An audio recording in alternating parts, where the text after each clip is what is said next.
particular institutional arrangement. The producer, for example, the bread maker who makes bread, how does the bread maker get the bread he or she makes into the hands of the consumers who will eat that bread to nourish their bodies? In a market economy, the mode of passage, the mechanism whereby the product goes from the producer to the consumer, is by means of something we call a market. It's an institution in which the following dance is performed. The baker, I will give you 2 loaves of this rye bread, but only if you give me 3 of your shirts, or 2 of your tomatoes, or 6 of your software program, whatever. That is, the mechanism of distribution involves a quid pro quo exchange, a kind of endless haggling in which the producer seeks to get from the buyer, the consumer, as much of something else as possible before parting with what he's produced. The consumer has to give something in exchange for what the producer gives up. Or to use the language of economics, the product goes from the producer to the consumer by means of market exchange. When a product of labor goes from producer to consumer by means of market exchange, it's called a commodity. If the good is produced but gets from producer to consumer in some other way, it is not a commodity. Let me give you an example. I take my daughter on a walk in the woods. I break a twig from a little tree, and with my knife I carve a little figurine, which, because I enjoy doing it and my little daughter loves it, I hand to her so she can play with it. I am the producer of the figurine. She is the consumer of the figurine. But there has been no market exchange. Consequently, the figurine is a product of labor, but it is not a commodity. Another example. You're having dinner at your family. Your mother makes a lovely dinner because you're visiting. She produces a product, mashed potatoes, and she hands it to you, and you consume these potatoes. A good has been produced, it has been passed from producer to consumer, but it is not a commodity. In human history, as far back as we know, there are infinite examples of human beings using labor to produce things that go from producer to consumer without market exchange. In fact, the vast majority of human history has involved an enormous array of production, an enormous array of consumption, and no markets at all. Very important for you to understand that the market is not some fundamental human invention that has always been there. It mostly hasn't. Indeed, in our own society right now, a vast amount of goods and services are produced right now in the United States. They go from producer, person number 1, to consumer, person number 2, without market exchange. For examples, in your family, countless things are done by you for your cousin Fred, by your mother for your father, by your father for the grandmother, by your grandmother for the grandchildren. Lots of goods and services are produced and passed to a consumer without market exchange. In fact, a story I love to tell to my students, if at the next Thanksgiving dinner, after the good turkey and all that was consumed, and your father said to you across the table, "Oh, would you mind, we've accumulated a lot of garbage from the dinner, the bones, would you take them outside and put them in the garbage? And you, as the young man, said, sure, Pop, $4. In that act of demanding $4, you're making the effort to introduce into the family's distribution system the market as a mechanism. And to that, your father will lean across the table and smack you in the face and give you the following lecture, a very revelatory lecture. That's disgusting, he will say to you. In this family, he will continue, we love each other and we give each other as a result of the love we feel. What you just did was to negate the love by demanding payment.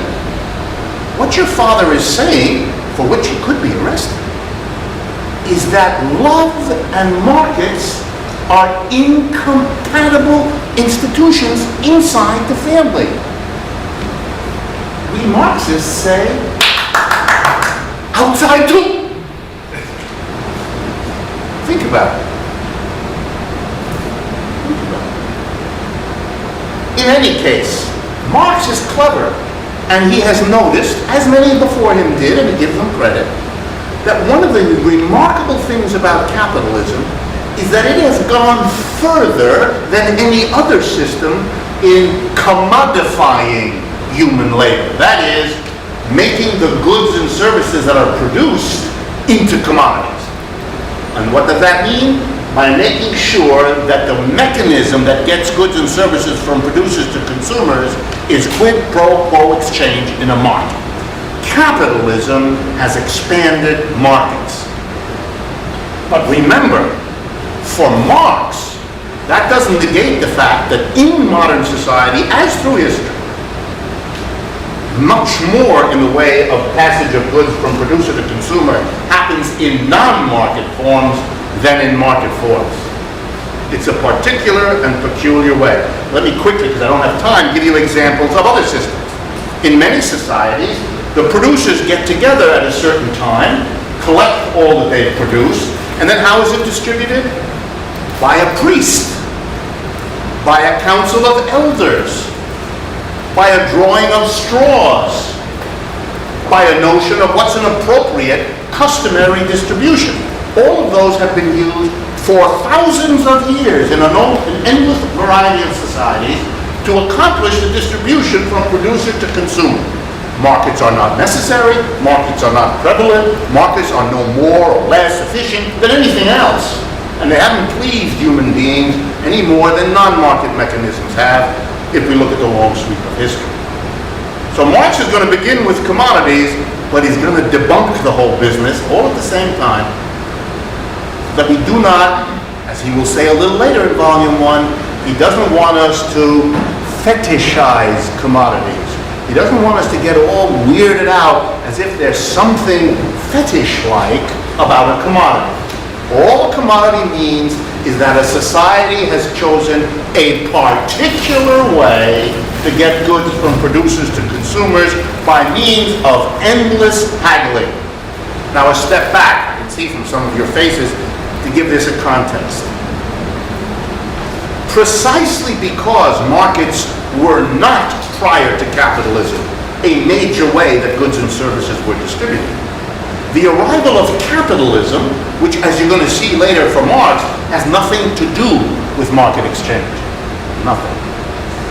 But the coincidence that the arrival of capitalism is also the commodification of so many goods and services has led Marx and Marxists, and many since, to collapse these two things that are separate as if they weren't. That is, to see in Marxism a critique of the market. Now here's a problem. As you're going to see in the rest of today, Marx wasn't interested in markets. He only talks about them, as I told you, because that's what everyone expects a book in economics to begin with. By the way, if you pick up a textbook today in economics conventional, it begins with markets. Demand and supply, that's about markets. That's what it is. So what Marx confronted, we still have. But my point here is that you get clear that for Marx, the market is something different. So Marx, if you ask me the question bluntly, did Marx like markets? The answer is he did not. He thought they suck. That wasn't the particular word he used, but that was the idea. Markets are no good.